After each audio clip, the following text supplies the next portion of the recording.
বিশ্বকাপের স্বপ্নের আগে আবারও ইনজুরির দুঃসংবাদ, আর দুর্ভাগ্যজনকভাবে সেই খবরের কেন্দ্রবিন্দুতে সেই পরিচিত নাম নেইমার। দীর্ঘ সময় পর জাতীয় দলে ফেরার উত্তেজনা আর সমর্থকদের আশা যখন তুঙ্গে, ঠিক তখনই স্যান্টোসের হয়ে খেলতে নেমে আবারও চোটে পড়েছেন ব্রাজিলিয়ান এই সুপারস্টার। জানা গেছে তার কাফে সমস্যা ধরা পড়েছে এবং প্রাথমিকভাবে তাকে প্রায় 1 থেকে 2 সপ্তাহ মাঠের বাইরে থাকতে হতে পারে। যদিও শুরুতে খবরটি শুনে ব্রাজিল ভক্তদের মধ্যে বড় ধরনের উদ্বেগ ছড়িয়ে পড়ে, তবে কিছুটা স্বস্তির খবরও এসেছে।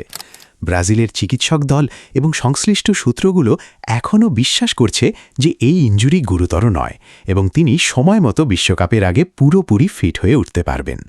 তবে নেইমারের ক্যারিয়ারের দিকে তাকালে একটা বিষয় স্পষ্ট, তার প্রতিভা নিয়ে কখনো প্রশ্ন ওঠেনি, কিন্তু ইনজুরি যেন বারবার সবচেয়ে গুরুতর মুহূর্তে তার পথ আটকে দাঁড়ায়। তাই নতুন এই চোটকে ঘিরে ফুটবল বিশ্বে আবারও শুরু হয়েছে আলোচনা। শেষ পর্যন্ত কি নেইমার পুরো ফিট অবস্থায় বিশ্বকাপ মঞ্চে ফিরতে পারবেন, নাকি ভাগ্য আবারও তার সঙ্গে নিষ্ঠুর খেলায় মেতে উঠবে?